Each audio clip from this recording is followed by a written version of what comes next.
कोई भी जाति का, कोई भी ज्ञाति का, कोई भी वर्ण का, कोई भी देश का, कोई भी वेश का जो मनुष्य महादेव की कथा सुन रहा है वो तीर्थ स्वरूप है, वो देवताओं का प्रतीक है।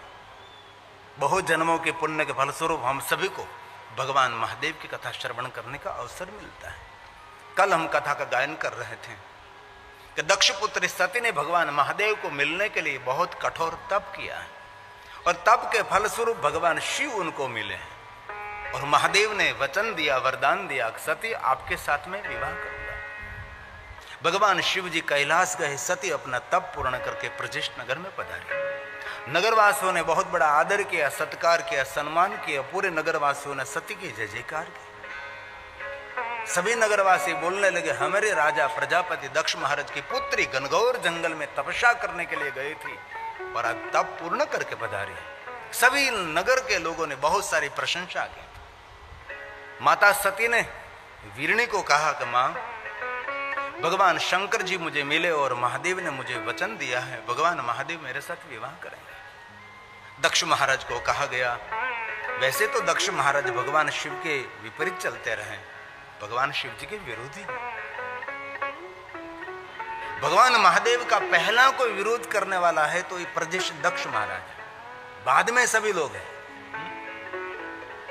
भगवान शंकर जी का बार बार वो खंडन करता रहा प्रदेश दक्ष महाराज। एक थोड़ी सी समझ फेर, महादेव की गलती नहीं हो सकती, क्योंकि नैमिषारण्य में कोई यज्ञ था, यज्ञ में सभी देवता वहां उपस्थित थे, ऋषि मुनि उपस्थित थे और देवताओं के साथ में महादेव भी उपस्थित थे और दक्ष महाराज का आगमन हुआ और सभी देवता ऋषि मुनि ने प्रजेशपति का खड़े होकर आदर किया, सम्मान किया, स्वागत किया। लेकिन भगवान शंकर जी निरंतर ध्यानस्थ रहते। भगवान शंकर जी किसी के सामने दृष्टि नहीं करते। महादेव की ज्यादातर मूर्ति अर्धविदित आंख में ही रहती है। भगवान शिव जी का स्वरूप ध्यानस्थ है और शिव की परंपरा भी ध्यान परंपरा है। आप पूजा करते वो भी एक भगवान का ध्यान ही है ना। जब तक पूजा करोगे वहां तक तो भगवान में आपका ध्यान रहेगा। आप जलाभिषेक करते वो भी एक प्रकार का ध्यान है। तन हमारा पात्र पकड़ता है, वाणी हमारा मंत्र बोलती है और दृष्टि हमारी, मन हमारा रहता है कि धारा टूटे नहीं। ये भी भगवान महादेव में एक ध्यान केंद्रित करने का ही प्रयोग है। इसलिए शिव जी को कोई पता नहीं था कि दक्ष महाराज पधारे, सब खड़े हो गए। और इसी समय दक्ष महाराज ने निर्णय लिया था, इस सभा में शंकर जी बैठे रहे, मेरा अनादर न किया, क्योंकि दक्ष की दृष्टि ऐसी थी और हमारी दृष्टि हमारी सृष्टि निर्माण होती है। और पूरे देवलोक में भगवान विष्णु का स्थाप्य करने के लिए पद्मनाभ की प्रतिमा प्रथम बार भगवान श्री हरि की प्रतिमा दक्ष महाराज ने निर्माण की थी। लेटे हुए विष्णु भगवान, उसके नाभि में से सुंदर कमल खिल रहा, उस कमल में ब्रह्मा जी और भगवान विष्णु जी का हाथ शिवलिंग के पास रहता है। भगवान विष्णु के हाथ में शिवलिंग निरंतर विराजते हैं और हम गौरव से कह सकते हैं सभी देवी देवता ऋषि मुनियों को शिव भक्ति का मार्गदर्शन भगवान श्री हरि भगवान विष्णु जी ने किया। विष्णु भगवान ने विश्वकर्मा जी को कहा कि मैं जैसे आपको मार्गदर्शन करूं वैसे आप सुंदर सुंदर शिवलिंग निर्माण करें। भगवान विष्णु जी ने जैसे जैसे मार्गदर्शन किया, भगवान विश्वकर्मा ने सुंदर सुंदर शिवलिंग निर्माण किया और सभी शिवलिंग निर्माण करके विश्वकर्मा जी ने विष्णु भगवान को दिया और विष्णु भगवान ने अपने कर कमलों के द्वारा देवताओं की योग्यता के अनुसार सबको शिवलिंग दिया और शिव भक्ति का मार्गदर्शन किया है। भगवान श्री हरि भगवान विष्णु जी ने लक्ष्मी जी को स्फटिक शिवलिंग दिया है, जो स्फटिक मणि है और कोई भी बहनों के लिए स्फटिक शिवलिंग की उपासना श्रेष्ठ है। लेकिन अभी वर्तमान युग में, वर्तमान समय में सही स्फटिक मिलना असंभव है। इसलिए बहुत बड़ा पैसा देकर कहीं बाजार में से, कहीं ऑनलाइन खरीदी करना वो सबसे बड़ा रोग है। सिगरेट, बीड़ी, तंबाकू, शराब तो आपको बर्बाद कर सकता है, लेकिन ऑनलाइन खरीदी कोई कम नहीं, वो भी आपको बर्बाद कर सकती है। क्यों कर रहे हैं आप? आपके गांव में दुकान है, आपके गांव में व्यापारी है, वहां से लाओ। ऑनलाइन खरीदी की क्या आपको जरूरत है? कब बैंक बैलेंस खाली हो जाएगा आपको पता भी नहीं लगेगा। धीरे धीरे रोग फैल रहा है। और जल्दी से जल्दी रोग पर हम संयम करेंगे, हम उस पर अंकुश करेंगे, ये नहीं करना चाहिए।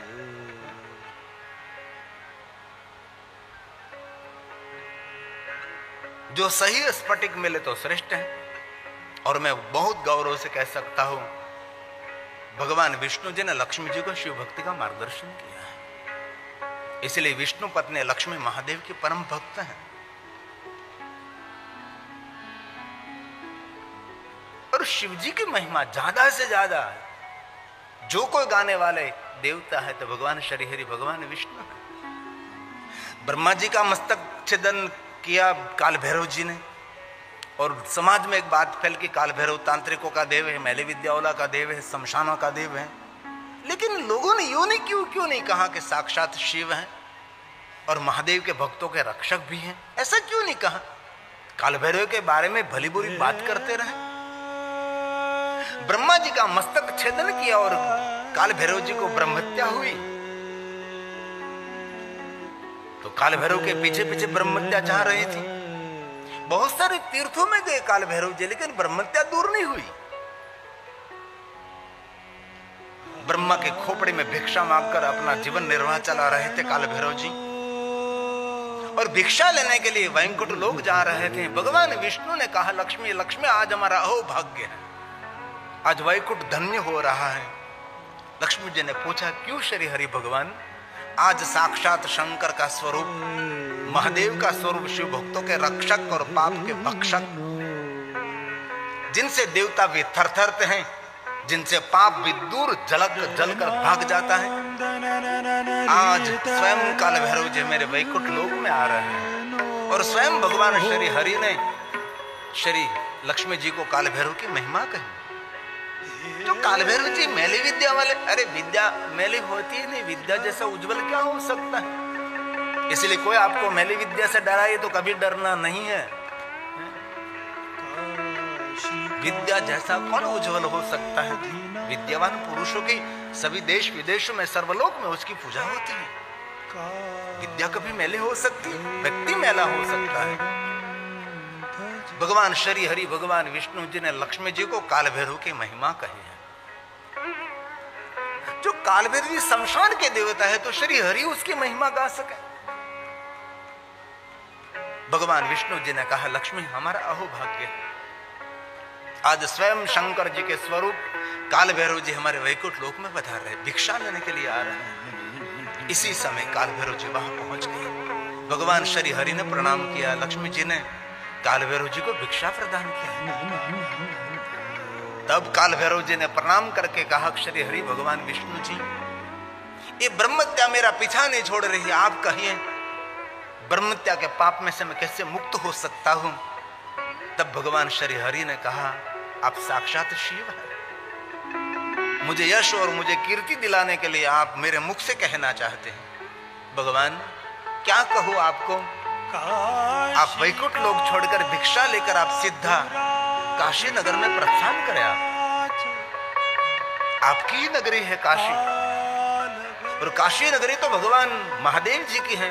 और काशी नगर की महिमा किसने गाई? शंकर जी ने नहीं, भगवान श्री हरि भगवान विष्णु जी ने उसकी महिमा गाई। विष्णु भगवान ने स्वयं ने काशी नगर की महिमा कही और कहा, भैरव जी आप काशी नगर में जाइए, आप ब्रह्मत्या का पाप में से मुक्त हो जाएंगे। और भगवान विष्णु जी ने काशी नगर की महिमा कही, और काल भैरव जी काशी नगर में गए और ब्रह्मत्या पाताल में चली गई। वहां से काल भैरव जी काशी नगर में ही रहे, और जितने शिव भक्त वहां पधारते हैं उनका मंगल करते हैं। इसलिए कभी काशी विश्वनाथ महादेव के दर्शन का अवसर मिले तो काल भैरव के दर्शन की बड़ी महिमा है। काशी की यात्रा का फल काल भैरव जी देते हैं, वहां के कोटवाल हैं, वो साक्षी हैं। जिसे दूसरे ज्योतिर्लिंग मल्लिकार्जुन महादेव के साक्षी भगवान गणेश हैं, वैसे काशी नगर की यात्रा के साक्षी हमारा काल भैरव जी हैं। और काशी नगर में जो निवास करते हैं उनके लिए तो मंगलवार के दिन काल भैरव के दरबार में उसको हाजिरी लगानी चाहिए। जो नहीं लगाता वो काशी नगर में धीरे से वो काशी नगर से मुक्त हो जाएगा, वहां से दूर चला जाएगा। काशी नगर की और काशी नगर वासियों की, काशी नगर की यात्रा करने वाले की रक्षा काल भैरव जी करते हैं। और भगवान विष्णु जी ने लक्ष्मी जी को शिव भक्ति का मार्गदर्शन दिया। वहां से लक्ष्मी भगवान महादेव की उपासना कर रही है और हम सब भगवान शिव जी को बिलोपत्र चढ़ाते थे। बिलोपत्र किसके तप का फल है? लक्ष्मी जी के तो तप का फल है। लक्ष्मी स्तन उत्पन्न से महादेवस्य। लक्ष्मी जी ने भगवान शिव जी के लिए तपस्या की और उसका अंग काटकर भगवान महादेव को अर्पण किया और इससे तेज से वृक्ष का प्रागट्य हुआ और स्वयं भगवान ने अपने मुख से लक्ष्मी जी को इस वृक्ष की महिमा कही। लक्ष्मी इस वृक्ष का सही नाम श्री वृक्ष है, लेकिन कलयुग आने पर इस वृक्ष को बिल वृक्ष कहा जाएगा। इसके पत्र मुझे को अर्पण करेंगे, उन पर मैं प्रसन्न रहूंगा। और विशेष करके पवित्र श्रावण मास में जो कोई मुझे पत्र अर्पण करेंगे उनकी विशेष पुण्य मिलेगा। लक्ष्मी जी आपके समक्ष में प्रकट हुआ हुआ पवित्र श्रावण मास है, चंद्र नक्षत्र युक्त पूर्णिमा है, इसलिए इस महीने में विशेष प्रकार से बिल्व पत्रों से मेरी पूजा की जाएगी। और लक्ष्मी जी ने भाई महादेव जी को कहा कि महादेव जो कोई पवित्र श्रावण मास में बिल्व पत्रों से आपकी पूजा करेंगे उन पर विष्णु पत्नी लक्ष्मी भी प्रसन्न रहेगी।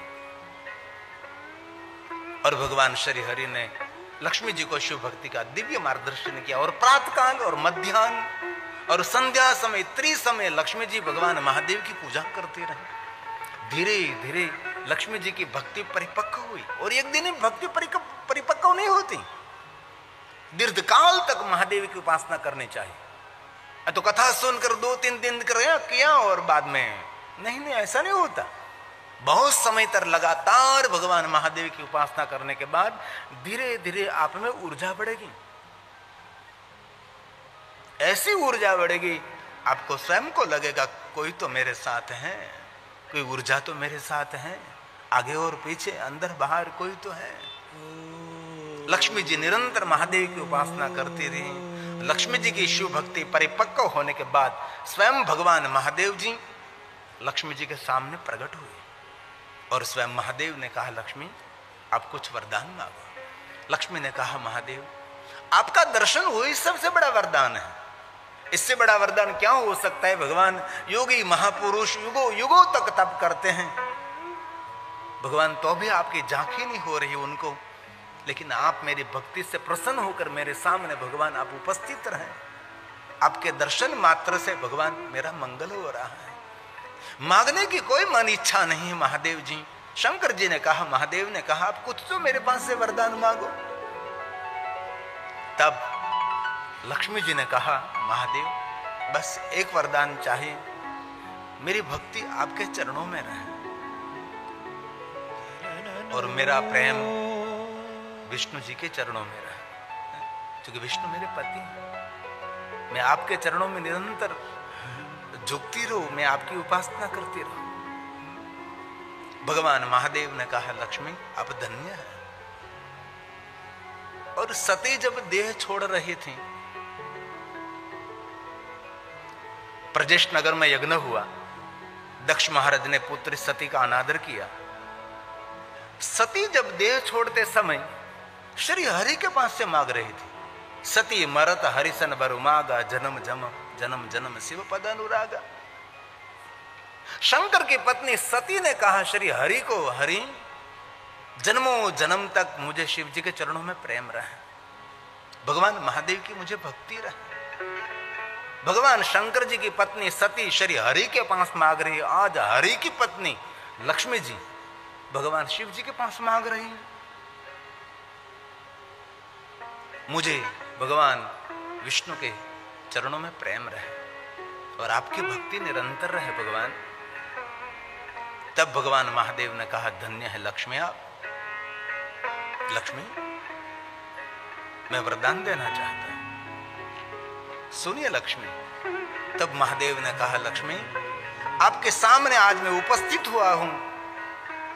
आज का वार चंद्र संबंधी सोमवार है। सोमवार के दिन किसकी पूजा की प्रधानता है? तब विष्णु पत्नी लक्ष्मी ने कहा महादेव सोमवार के दिन तो आपकी पूजा की प्रधानता है। सभी भक्तजन ऋषि मुनि सोमवार के दिन आपकी उपासना करते हैं, आपकी पूजा करते हैं भगवान, सोमवार का व्रत करते हैं। चंद्र संबंधी सोमवार आपका ही स्वरूप है भगवान। महादेव ने कहा लक्ष्मी अभी तक तो सोमवार के दिन मेरी पूजा की प्रधानता थी, लेकिन आज मैं आपकी भक्ति को देखकर प्रसन्न हूं, इसलिए सोमवार के दिन लक्ष्मी जी आपकी पूजा की प्रधानता रहेगी। सोमवार स्वयं मेरा स्वरूप है, लेकिन आज से सोमवार लक्ष्मी जी मैं आपको समर्पित करता हूं। और भगवान महादेव ने स्वयं ने सोमवार लक्ष्मी जी को दे दिया है, इसलिए विशेष प्रकार से कोई लक्ष्मी जी की पूजा करना चाहते हैं, सोमवार के दिन ये विशेष महिमा है। सोमवार के दिन भगवान महादेव ने लक्ष्मी जी को कहा कि आपकी पूजा प्रधानता रहेगी, और कोई ब्रह्म भोजन कराता है उसकी सुमति और संपत्ति उनको मिलेगी, इसलिए आज के दिन ब्रह्म भोजन की भी महिमा रहती है। सोमवार के दिन भगवान महादेव ने कहा, लक्ष्मी आप तो जानते हैं ना, रविवार मैंने सूर्य नारायण को दे दिया है, और सोमवार मैं आपको दे रहा हूं, मंगलवार मैंने काली देवी को दे दिया, बुधवार मैंने श्री हरि विष्णु जी को दे दिया, गुरुवार गुरुदेव बृहस्पति देव को दे दिया, शुक्रवार सर्व देवता, और शनिवार तो मैंने रुद्र को अर्पण किया है। लक्ष्मी आप तो जानती है ना, कोई भी तिथि, कोई भी समय, कोई भी वार, कोई भी मुहूर्त, कभी भी मेरी पूजा जो करता है, मेरा अर्चन करता है, उसका सर्वकाल मंगल होता है। भगवान महादेव ने लक्ष्मी जी को कहा, सोमवार में आपको प्रदान करता हूं। वहां से सोमवार लक्ष्मी जी का रहा है। और महादेव ने कहा, लक्ष्मी इस देवलोक में आपकी पहचान क्या है? स्वयं लक्ष्मी जी ने कहा, सभी देवलोक में मुझे एक ही बात कहते हैं सभी, विष्णु पत्नी लक्ष्मी। सभी देवता ऋषि आपको यही कहते हैं, विष्णु पत्नी लक्ष्मी। विष्णु जी आपका परिचय है, विष्णु पत्नी लक्ष्मी। सुनो लक्ष्मी, आज मैं आपका नाम थोड़ा सा बदलता हूं। लक्ष्मी जी ने कहा कि महादेव जी मेरा नाम कैसे बदले गया? भगवान महादेव ने कहा, लक्ष्मी आप तो जानते हैं, मेरा जो भजन करते, मेरी पूजा, मेरा अर्चन करते, मेरा स्मरण करते हैं, उसके नाम बदलने की क्या बात करते हैं? उसका भाग्य भी मैं बदल सकता हूं, उसकी विधाता का लेख भी मैं बदल सकता हूं। इसीलिए लक्ष्मी जी सुनिए, आप अभी तक आपका नाम देवलोक में था विष्णु पत्नी लक्ष्मी, लेकिन आपके समक्ष देवों के देव महादेव खड़े हैं, इसलिए आज से आपको विष्णु पत्नी लक्ष्मी नहीं देवलोक में कहा जाएगा, आज से आपको विष्णु पत्नी महालक्ष्मी के नाम से आपको संबोधित किया जाएगा। इसलिए आज से कोई देवता ऋषि आपको विष्णु पत्नी लक्ष्मी नहीं कहेंगे, आज से विष्णु पत्नी महालक्ष्मी कही जाएगी। इसलिए सोमवार के दिन लक्ष्मी जी विशेष प्रकार से आपकी पूजा है, और कोई भी लक्ष्मी की उपासना करना चाहते तो सोमवार उनके लिए विशेष है। तब लक्ष्मी जी ने कहा, महादेव जी मुझे भी कुछ बोलना है, आप जो मुझे अनुमति दीजिए तो मैं भी कुछ बोल सकती हूँ। तब विष्णु पत्नी महालक्ष्मी ने कहा, महादेव सोमवार के दिन तो आपकी पूजा की प्रधानता है, सोमवासरे निशि भोजनम, सोमवार के दिन पूरे दिन उपवास करें, और संध्या समय शिव जी के दर्शन करने मात्र से कुछ अल्पाहार आप कर सकते हैं, ये सोमवार की महिमा है। और आज के दिन श्वेत वस्त्र धारण करना चाहिए, सोमवार है। आज के दिन श्वेत पुष्प महादेव को अर्पण करना चाहिए, श्वेत नैवेद्य भगवान महादेव को अर्पण करना चाहिए, आज के दिन की विशेषता है। श्वेत भस्म का त्रिपुंड भी आज के दिन करना चाहिए, क्योंकि सोमवार शांति देने वाला, सुमति देने वाला, संतति देने वाला ये सोमवार है। तब लक्ष्मी जी ने कहा, महादेव जी मैं थोड़ा सा बोलना चाहती हूँ। भगवान शंकर जी ने कहा, लक्ष्मी बोलिए।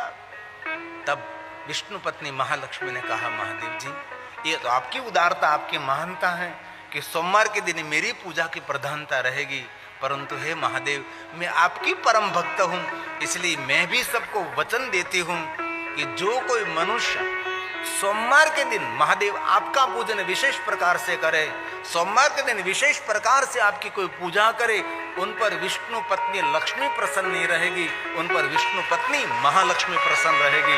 जायते नात्र संशयः।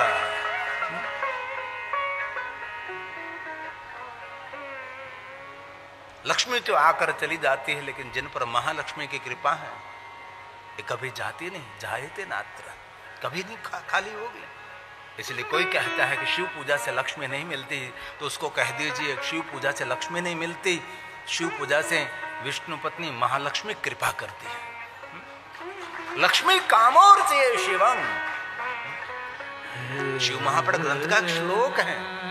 जो मनुष्य बिल्वपत्रों से, कमल पुष्पों से, शतपत्रों से भगवान शिव जी का पूजन करते हैं, लक्ष्मी कामोर्जे शिवम। ये श्लोक ब्रह्मा जी ने गाया है और सृष्टि खंड का है, रुद्र संहिता का है।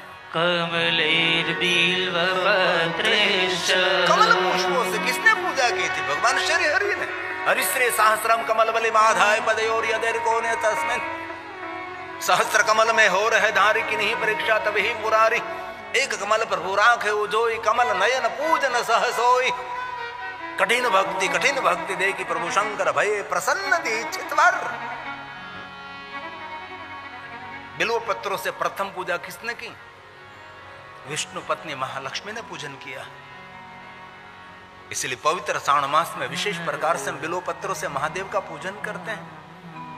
प्राचीन कोई शिवालय है तो सरोवर के तट पर रहता है। क्यों? सरोवर में कमल खिलते हैं, सरोवर में से कमल पुष्प लेकर महादेव को अर्पण करने के लिए सरल रहता है। इसलिए प्राचीन शिवालय सरोवर के किनारे पर रहता है।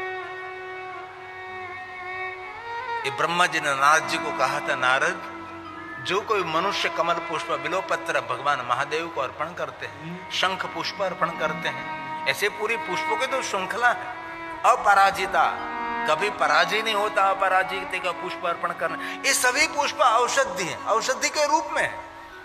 और कोई पुष्प ऐसा नहीं जिन पुष्पों में कोई औषधि नहीं। सभी पुष्पों के अलग अलग महिमा है। कोई मनुष्य व्यर्थ नहीं, कोई पान व्यर्थ नहीं, कोई झाड़ व्यर्थ नहीं, कोई वृक्ष का मूल व्यर्थ नहीं, लेकिन सही अर्थ में उसका सही सदुपयोग करने वाला व्यक्ति दुर्लभ है।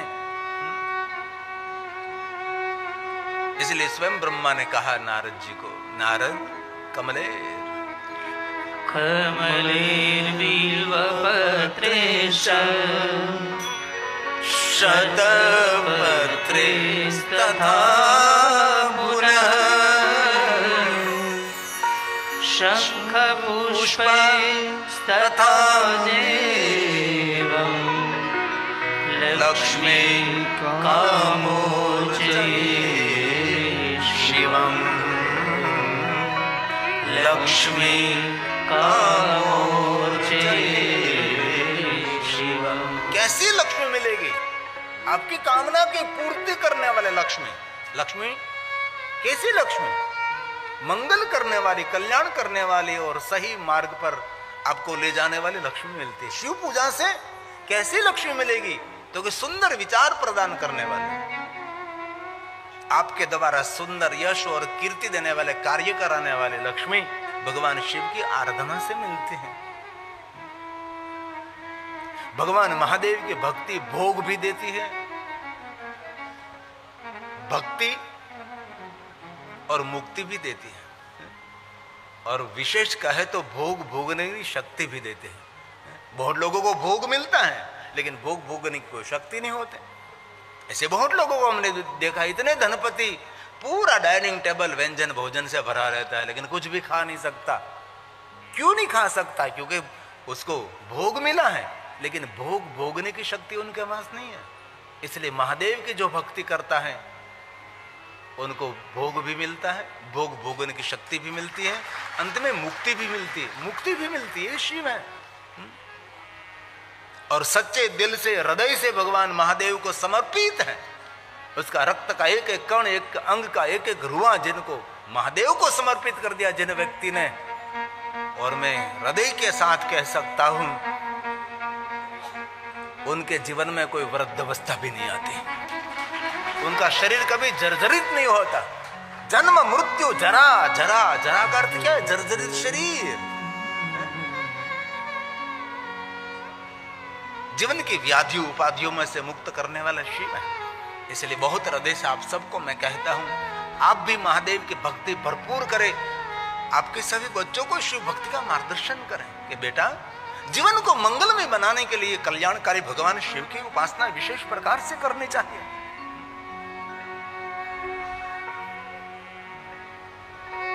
और कोई भी देवी देवताओं की कथा आप उठाओ, मूल में शिव है।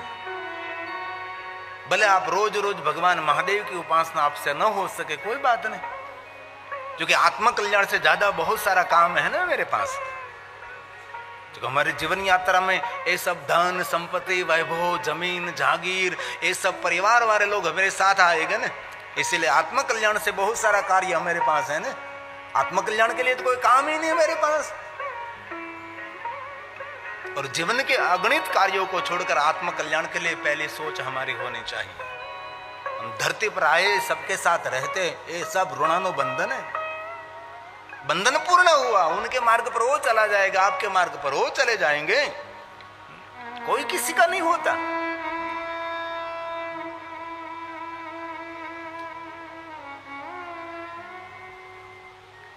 इसलिए जीवन को मंगल बनाने के लिए हजारों हजारों कार्यों को छोड़कर भगवान महादेव का पूजन अर्चन, उसका स्मरण, भगवान की कथा श्रवण करनी चाहिए। रोज न कर सके कोई बात नहीं, लेकिन 7 दिन में एक दिन, आज का दिन तो सोमवार है, जो शांति देने वाला है, सुमति देने वाला है, संपत्ति देने वाला है, संतति देने वाला, आज का दिन सोमवार है। और हम सब भाग्यवान हैं कि सोमवार के दिन भगवान महादेव की कथा का श्रवण कर रहे हैं। आज का दिन सोमवार है।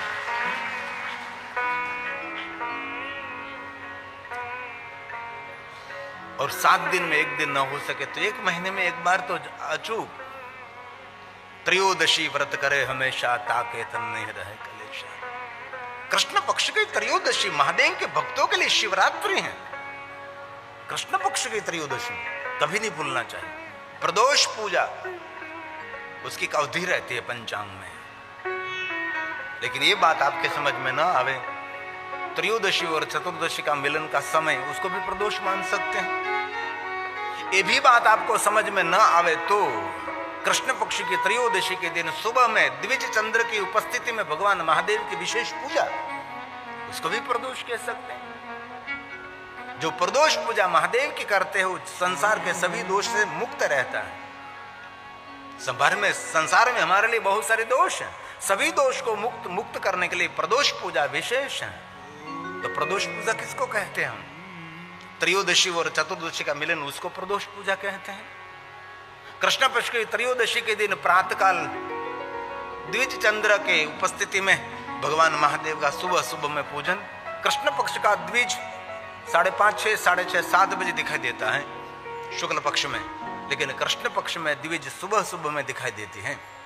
और कभी महाशिवरात्रि के दिन चंद्र दर्शन हो जाए और चंद्र की उपस्थिति में महाशिवरात्रि के दिन भगवान शिव की पूजा जो आप करें तो उसकी विशेष महिमा भी है। प्रदोष पूजा किसको कहते हैं?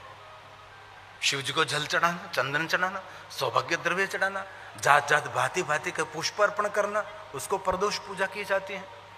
प्रदोष पूजा उसको कही जाती है, आज से हम संकल्प करेंगे हम किसी का दोष नहीं देखेंगे।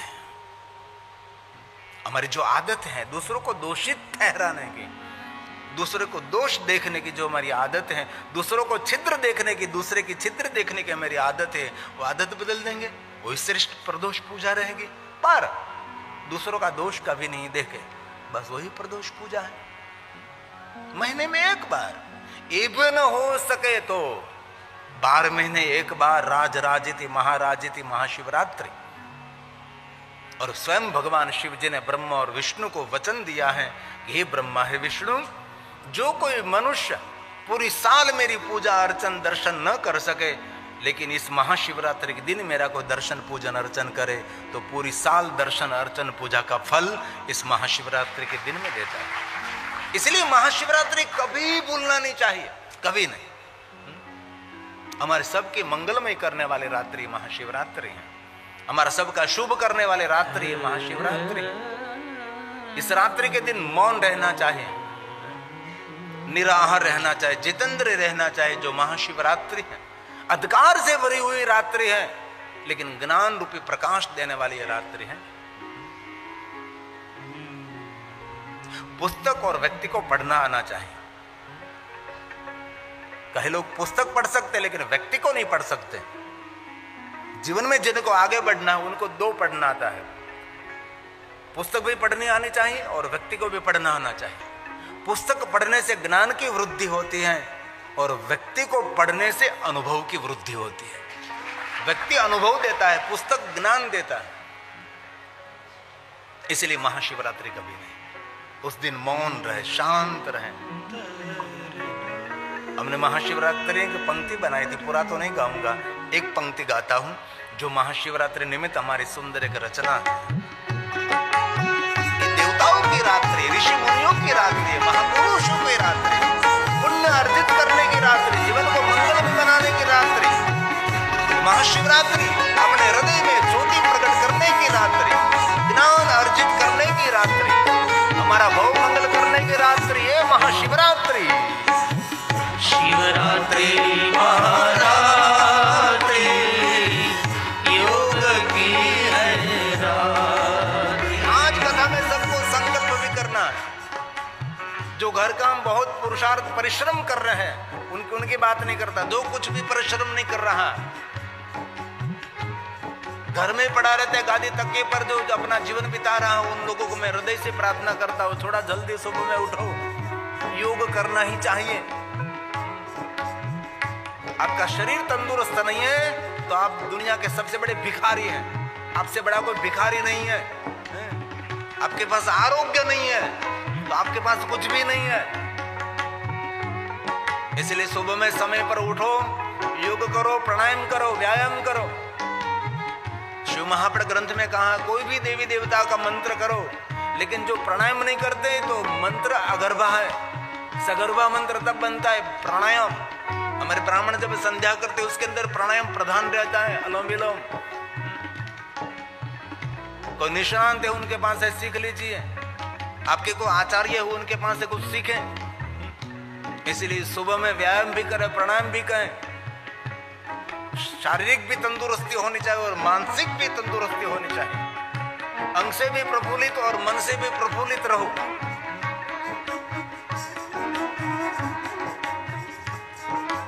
इसलिए आपका जो ध्यान नहीं रख सकते तो आपके परिवार का कैसे आप ध्यान रख सकोगे? घણી વાર અમે કથામાં કહ્યા કરીએ, જે માણસ પોતાના દેહનું ધ્યાન ન રાખી શકે એ દેશનું ધ્યાન કઈ રીતે રાખી શકવાનું? જે માણસ પોતાના દેહનું ધ્યાન નથી રાખી શકતા એ દેશનું ધ્યાન શું રાખવાના છે? રોગિષ્ટ।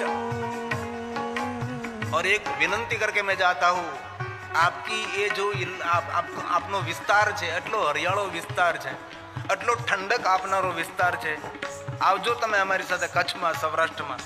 કેવી ગરમી, કેવો તાપ, તમારે કેટલા સુંદર વૃક્ષો છે। તેથી આપે દિલથી કથા સાંભળી હોય તો રોડની બંને બાજુ વૃક્ષો છે તેની રક્ષા કરજો। જેટલા કથામાં બેઠા એટલા બધા કલેક્ટરની ઓફિસે પહોંચી જજો, અથવા તમારો સાંસદ કે તમારો એનો ધારાસભ્ય હોય એની પાસે પહોંચી જજો। રસ્તા પર કેટલા સુંદર વડલાઓ છે। એક વડલો વાવવાથી 100 વર્ષ સુધી વૈકુંઠ લોક પ્રાપ્ત થાય। 100 યુગ સુધી, વર્ષ ક્યાં વાત કરો, 100 યુગ સુધી એક વડલો ઉછેરવાનું કેટલું પુણ્ય છે।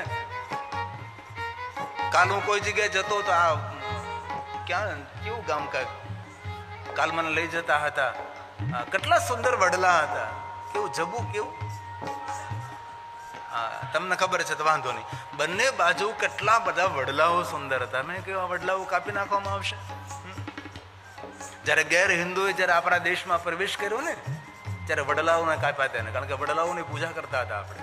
પીપળાઓ એ લોકોએ કાપી નાખ્યા, મંદિરો તોડી નાખ્યા, આપણા ધર્મનો નિષેધ કર્યો આપણો। તેથી એક હૃદયની પ્રાર્થના છે, આપણે આવતી પેઢીને ઉજ્જવળ જોયું અને સુખી જોયું તો આ વૃક્ષોની રક્ષા કરજો। 100 બાળક બરાબર એક વૃક્ષ હોય છે। કેટલા સુંદર તમારે રોડની બંને બાજુ કેટલા સુંદર વૃક્ષો, કેટલા સુંદર તોતિંગ વૃક્ષો છે। ભલે ટ્રાફિક થવા દો। અમારા સોમનાથ મહાદેવનું દ્રશ્ય છે।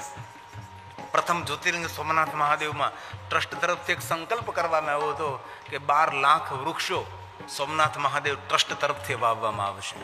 એ ત્યારનું દ્રશ્ય છે। તેથી નવા વૃક્ષો વાવો નહીં તો કોઈ વાંધો નહીં, પણ આ રોડની બંને બાજુ જે તોતિંગ મોટા મોટા વૃક્ષો છે કેટલું સુંદર લાગે, કેટલી ઠંડક લાગે છે। અને રોડ મોટો કરવા માટે એટલા તોતિંગ વૃક્ષોને કાપી નાખવાના।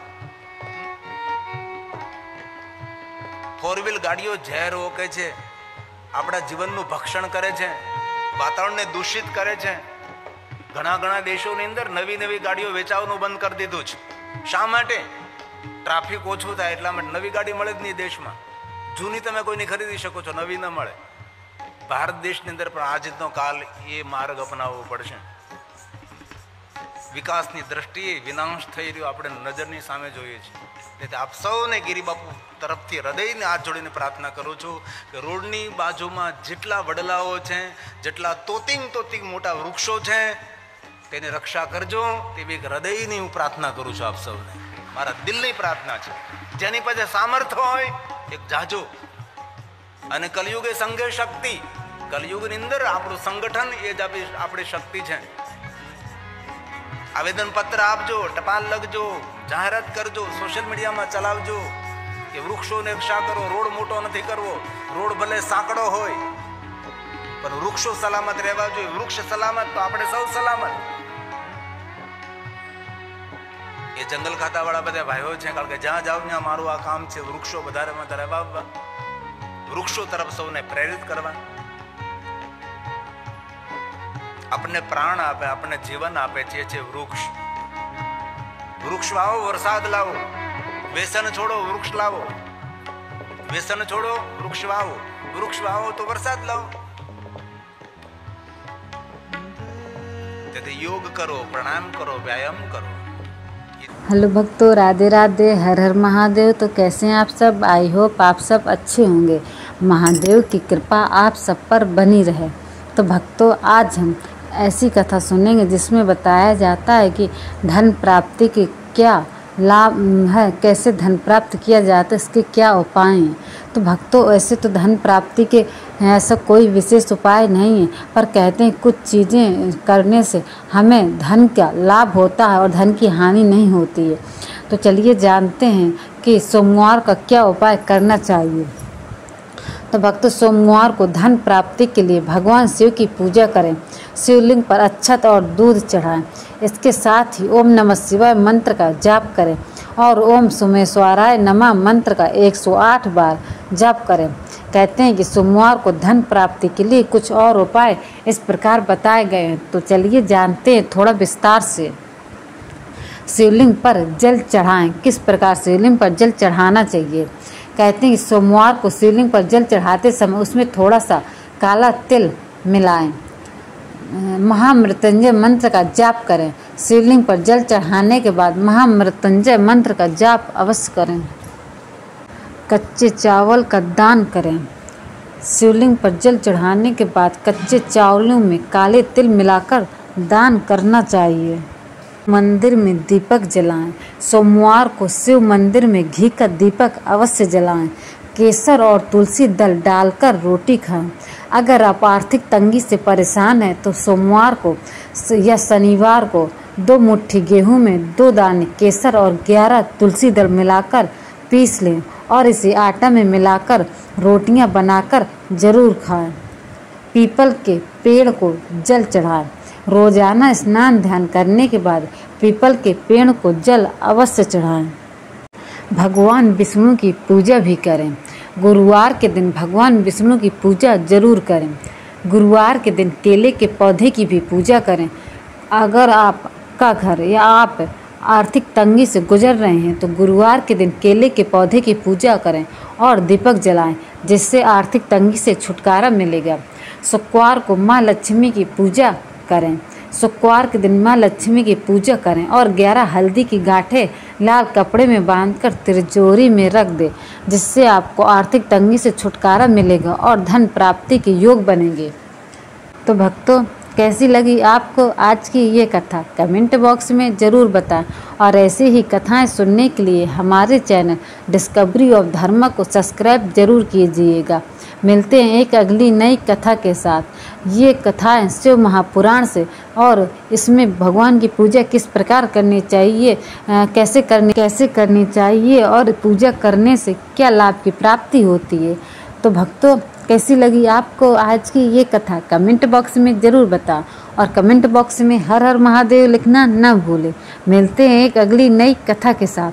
राधे राधे, हर हर महादेव।